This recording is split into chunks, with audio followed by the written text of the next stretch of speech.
digital লাইভত মই সৌৰভ গাৰ্গ আজি 10 ছেপ্টেম্বৰ অসমৰ ৰাজনীতিৰ বাবে আজি দিনটো এটা অত্যন্ত গুৰুত্বপূৰ্ণ দিন হ'ব বুলি কৈছিল মুখ্যমন্ত্ৰী ডক্টৰ হিমন্ত বিশ্ব শৰ্মাই কাৰণ গৌৰৱ গগৈ পাকিস্তান লিংক সন্দৰ্ভত 10 ছেপ্টেম্বৰ এটা ডেডলাইন দিছিল মুখ্যমন্ত্ৰীয়ে আৰু কৈছিল 10 ছেপ্টেম্বৰত সকলো পৰিষ্কাৰ হৈ পৰিব গৌৰৱ গগৈ পাকিস্তান লিংক আছে না নাই গৌৰৱ গগৈ কি কাৰণত পাকিস্তানলৈ গৈছিল পাকিস্তানত গৈ গৌৰৱ গগৈ কোন পাকিস্তানৰ সেনাবাহিনীৰ বিষয়াক লগ কৰিছিল বা ৰাজনৈতিক নেতাক লগ কৰিছিল ভাৰতৰ কিবা গোপন তথ্য পাকিস্তানক তুলি দিছিল নেকি গৌৰৱ গগৈ লগতে গৌৰৱ গগৈৰ পত্নী এলিজাবেথ গগৈ পাকিস্তানৰ এনজিঅ'ৰ সৈতে কেনেকৈ ধৰণে তেওঁ কাম কৰিছিল পাকিস্তান চৰকাৰৰ পৰা টকা লৈছিল নে নাই লোৱা সকলো কথা পৰিষ্কাৰ হ'ব বুলি কৈছিল 10 ছেপ্টেম্বৰলৈকে ৰখিবলৈ কৈছিল সমগ্ৰ ৰাজ্যবাসীক আৰু আজি 10 ছেপ্টেম্বৰ হেকাৰণে মুখ্যমন্ত্ৰীয়ে যেটো দিন দিছিল 10 ছেপ্টেম্বৰ দিনটো আজি সকলোৱে অপেক্ষা কৰি আছে কিন্তু কালিৰ দিনটোত এই কথা মুখ্যমন্ত্ৰীয়ে অত্যন্ত গুৰুত্বপূৰ্ণ মন্তব্য কৰিলে যে আজি সন্ধিয়া 6 বজালৈ অপেক্ষা কৰিব লাগিব আৰু 6 বজাত এসআইটিৰ যি পাকিস্তান ভ্ৰমণ সন্দৰ্ভত গৌৰৱ গগৈ পাকিস্তানলৈ কিয় গৈছিল কেইবাৰ গৈছিল কাক লগ কৰিছিল কোনে গৌৰৱ গগৈ পাকিস্তানলৈ মাটি পঠাইছিল বা কাৰ আমন্ত্ৰণ মৰ্মে গৈছিল সকলো এই তদন্তৰ ফাইলত পৰিষ্কাৰ হ'ব বুলি কৈছিল আৰু 6 বজাত আজি এসআইটিয়ে এই সন্দৰ্ভত তেওঁলোকৰ ফাইলটো মুখ্যমন্ত্ৰীৰ হাতত তুলি দিব আৰু তুলি দিয়াৰ পাছতে মুখ্যমন্ত্ৰীয়ে ব্যৱস্থা গ্ৰহণ কৰিব বুলি মন্তব্য কৰিছে আৰু তাৰ মাজতে সমগ্ৰ ৰাজ্যবাসীয়ে এইটো কথা জানে যে মে মাহত যেটা পঞ্চায়ত নিৰ্বাচন আৰম্ভ হৈছিল পঞ্চায়ত নিৰ্বাচনৰ সময়ত প্ৰথমবাৰৰ কাৰণে মুখ্যমন্ত্ৰী ডক্টৰ হিমন্ত বিশ্ব শৰ্মাই গৌৰৱ গগৈৰ পত্নী এলিজাবেথ গগৈয়ে পাকিস্তানৰ এটা এনজিঅ'ৰ সৈতে কাম কৰাৰ এটা অভিযোগ উত্থাপন কৰিছিল তাৰ পাছতে সমগ্ৰ ৰাজ্যজুৰি সেই পঞ্চায়ত ইলেকশ্যনৰ পৰা এতিয়ালৈকে এই গৌৰৱ গগৈ পাকিস্তান লিংক সন্দৰ্ভত কথা ওলাই আছে আৰু হেহতেকে আমি দেখিলো লোকসভাৰ সময়টো অমিত শাহলৈকে গৃহমন্ত্ৰীও কিন্তু এই কথাটো প্ৰসংগটো আনিছিল যে পাকিস্তানলৈ যাবৰ কাৰণে যি ধৰণে গৌৰৱ গগৈ যায় বা গৌৰৱ গগৈ যাব পাৰে তেওঁক আমন্ত্ৰণ কৰা হয় বুলি অমিত শাহে মন্তব্য কৰিলে গৃহমন্ত্ৰীয়ে মন্তব্য কৰিলে কিন্তু সমগ্ৰ ৰাজ্যবাসীয়ে কাৰণ যোৰহাটৰ সাংসদ আৰু গৌৰৱ গগৈ এটা কথা কৈছিল যে মুখ্যমন্ত্ৰীয়ে যেটো 10 ছেপ্টেম্বৰ তাৰিখ দিছে হেতু মুখ্যমন্ত্ৰীয়ে নিজে লাজ পাব বুলি মন্তব্য কৰিছিল গৌৰৱ গগৈ কোনো ধৰণৰ প্ৰমাণ দিব নোৱাৰে বুলি গৌৰৱ গগৈ মন্তব্য কৰিছিল আৰু সেই কাৰণে সমগ্ৰ ৰাজ্যবাসীয়ে চাই আছে দেশবাসীয়ে চাই আছে হসাকৈ গৌৰৱ গগৈ পাকিস্তান কিবা লিংক আছে নেকি গৌৰৱ গগৈ হসাকৈ পাকিস্তানৰ সৈতে তেওঁৰ মিলাপ্ৰীতি আছে নেকি বা পাকিস্তানৰ কোনবা লোকৰ সৈতে গৌৰৱ গগৈ ঘনিষ্ঠতা আছে নেকি তাৰ প্ৰমাণ কৰিব লাগে যদিহে গৌৰৱ গগৈ পাকিস্তানৰ সৈতে কিবা সম্পৰ্ক আছে হেও ৰাজহুৱা হ'ব লাগে বুলি অসমবাসীয়ে কিন্তু দাবী উত্থাপন কৰিছে 6 বজালৈ অপেক্ষা কৰিব লাগিব তাৰ মাজতেই মুখ্যমন্ত্ৰীয়ে কেইটামান কথা ক'লে যিকিটা কথাই কিন্তু এই সমগ্ৰ ঘটনাটো কিছুমান এখন বিপৰীত ছবিহে আসলতে দেখুৱাই দিছে কাৰণ মুখ্যমন্ত্ৰী কিছু আক্ৰমণাত্মক হৈ আছিল আৰু কালি মুখ্যমন্ত্ৰী কিছু নৰমিস্ত্ৰী দেখিবলৈ পোৱা গ'ল কাৰণ মুখ্যমন্ত্ৰীয়ে কালি ক'লে যে সন্ধিয়া 6 বজালৈ অপেক্ষা কৰিব লাগিব এসআইটিয়ে দাখিল কৰা প্ৰতিবেদন চোৱাৰ পিছতে সিদ্ধান্ত ল'ব মুখ্যমন্ত্ৰী গৰাকীয়ে এটা মুখ্যমন্ত্ৰীক সেই কথা কোনে জনাইছিল বা মুখ্যমন্ত্ৰীৰ ওচৰত কিছুমান তথ্য প্ৰমাণ আছে বুলি মুখ্যমন্ত্ৰীয়ে কৈছিল যে সকলো তথ্য প্ৰমাণ মই স্পষ্ট কৰি দিম গৌৰৱ গগৈ পাকিস্তানলৈ গৈছে তাৰ বহু তথ্য প্ৰমাণ মোৰ হাতত আছে গৌৰৱ গগৈৰ পত্নীয়ে পাকিস্তানৰ এনজিঅ'ৰ পৰা টকা লৈছিল বা পাকিস্তান চৰকাৰৰ পৰা তেওঁলোকে এনজিঅ'ৰ যি ফান্ডিং আহে পাকিস্তান চৰকাৰৰ পৰা আহে মানে পাকিস্তানৰ পৰা গৌৰৱ গগৈৰ পত্নীয়ে টকা লোৱাৰ অভিযোগ উত্থাপন কৰিছিল কিন্তু কালি যি মন্তব্য কৰিলে এসআইটিয়ে দাখিল কৰা প্ৰতিবেদন চোৱাৰ পাছতে মুখ্যমন্ত্ৰীয়ে সিদ্ধান্ত গ্ৰহণ কৰিব আৰু প্ৰতিবেদনখনত এসআইটিয়ে দাখিল কৰা প্ৰতিবেদনত কিবা গুৰুতৰ থাকিলহে ব্যৱস্থা লোৱা হ'ব বুলি মন্তব্য কৰিছে মুখ্যমন্ত্ৰী গৰাকীয়ে যদি প্ৰতিবেদনত বিশেষ একো নাথাকে তেন্তে গোচৰটো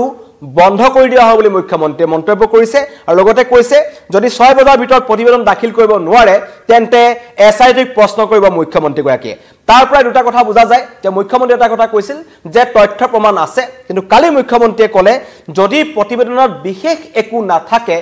তেন্তে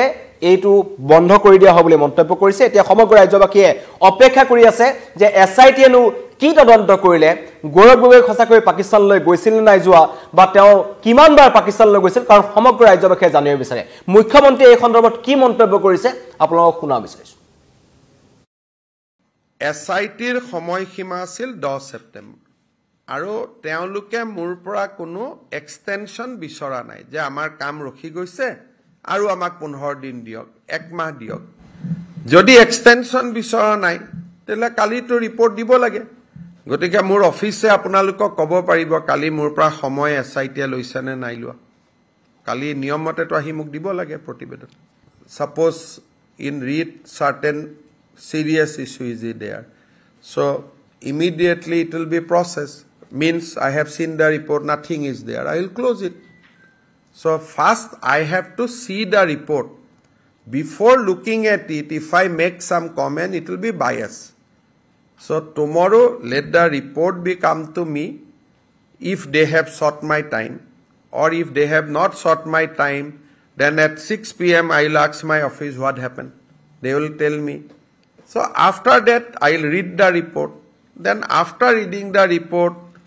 if I think it is very serious I might have to talk to Prime Minister I might have to talk to Home Minister or if not serious then there will be different procedure so first I have to read it before reading it I cannot make any comment but as SIT has not sought time for extension so basic conclusion is that tomorrow they definitely they are going to give the report to me or to the Chief Secretary either way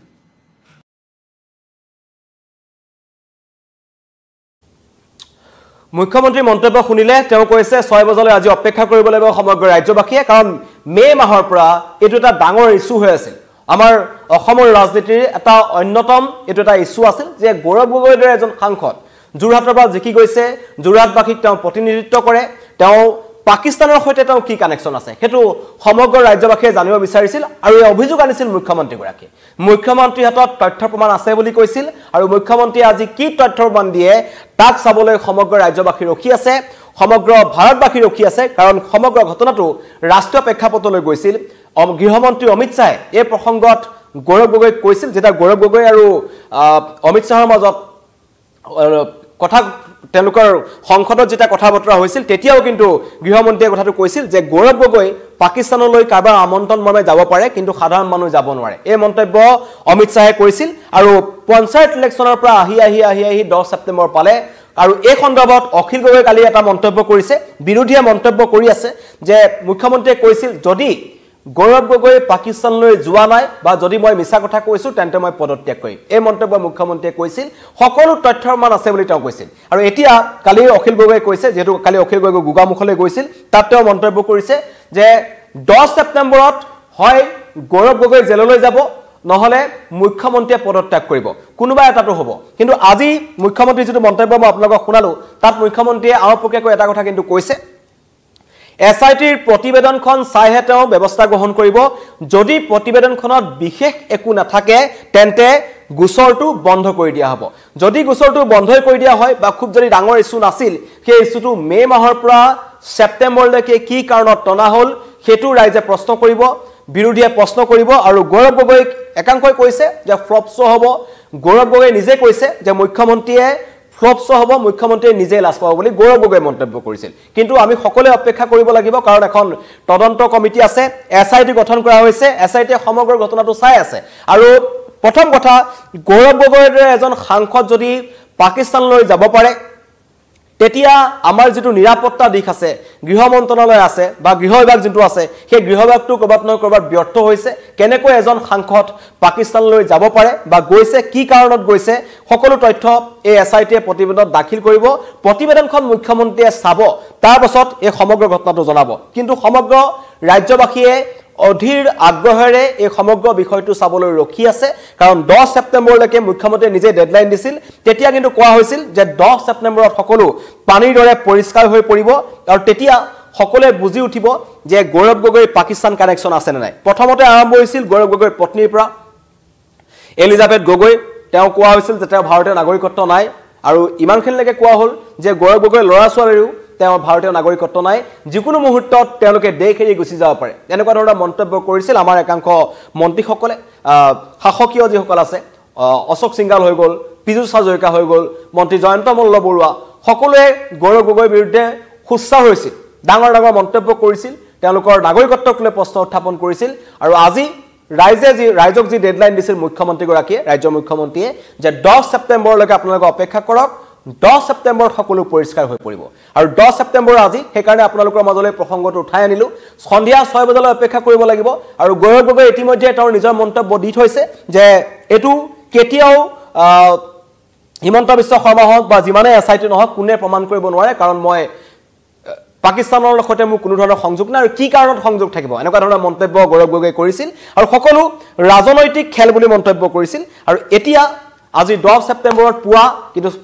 অপেক্ষা কৰিব লাগিব 6 বজালৈ মুখ্যমন্ত্ৰী ইতিমধ্যে কৈছে 6 বজাত এসআইটিয়ে প্ৰতিবেদন দাখিল কৰিব প্ৰতিবেদনখন চাব যদি প্ৰতিবেদনত বিশেষ একো নাথাকে তেন্তে গোচৰটো বন্ধ কৰি দিব লগতে কংগ্ৰেছক পুনৰ কটাক্ষ কৰিছে মুখ্যমন্ত্ৰীয়ে কৈছে এই যি